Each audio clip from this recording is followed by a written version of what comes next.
అందరూ ఎలా ఉన్నారు? నేను చాలా బాగున్నాను. మరి ఈరోజు మా ఇంటి స్టైల్లో మసాలా పూరి ఎలా చేసుకోవాలో తెలుసుకుందాం రండి. నేను 1.5 గ్లాస్ పూరి పిండి తీసుకున్నాను, హాఫ్ గ్లాస్ శనగపిండి తీసుకున్నాను, పావు గ్లాసు మైదా పిండి తీసుకున్నాను. అన్నీ మిక్స్ చేసేసానండి. ఇందులోనే కాస్త నువ్వులు వేసుకున్నాను. తర్వాత ఒక కట్ట కొత్తిమీర, 10 రెబ్బలు కరివేపాకు, ఒక 2 స్పూన్స్ కారం అండి, పట్టించిన కారం ఇది, ఒక 2 spoon salt, Aashirvaad salt, and ఒక స్పూన్ అల్లం వెల్లుల్లి, కాస్త జీలకర్ర, తడుపుకోవడానికి వాటర్. ఇప్పుడు ఇది పూరి పిండిలో తడిపేసి ఒక హాఫ్ అన్ అవర్ నానబెట్టాలి.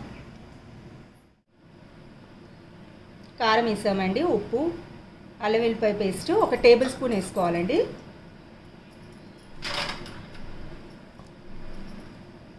కరివేపాకు, కొత్తిమీర.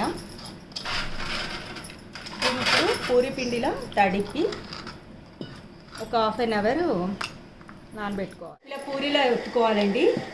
ఒత్తుకున్న తర్వాత ఆయిల్లో డీప్ ఫ్రై చేసుకోవాలి. ఆయిల్ని బాగా హీట్ చేసుకోవాలండి. ఆయిల్ హీట్ అయిందండి. ఇప్పుడు పూరి వేసుకోవాలి.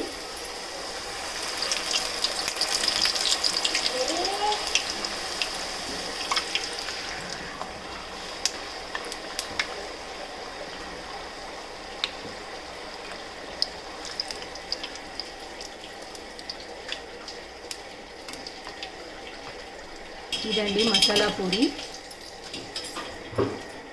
మరి మీ స్టైల్లో, మీ ఇంటి స్టైల్లో మసాలా పూరి ఎలా చేస్తారో కామెంట్ బాక్స్లో కామెంట్ చేయండి. డెఫినెట్గా ఈ మసాలా పూరి ట్రై చేయండి. కామెంట్ బాక్స్లో కామెంట్ చేయండి. Bye friends.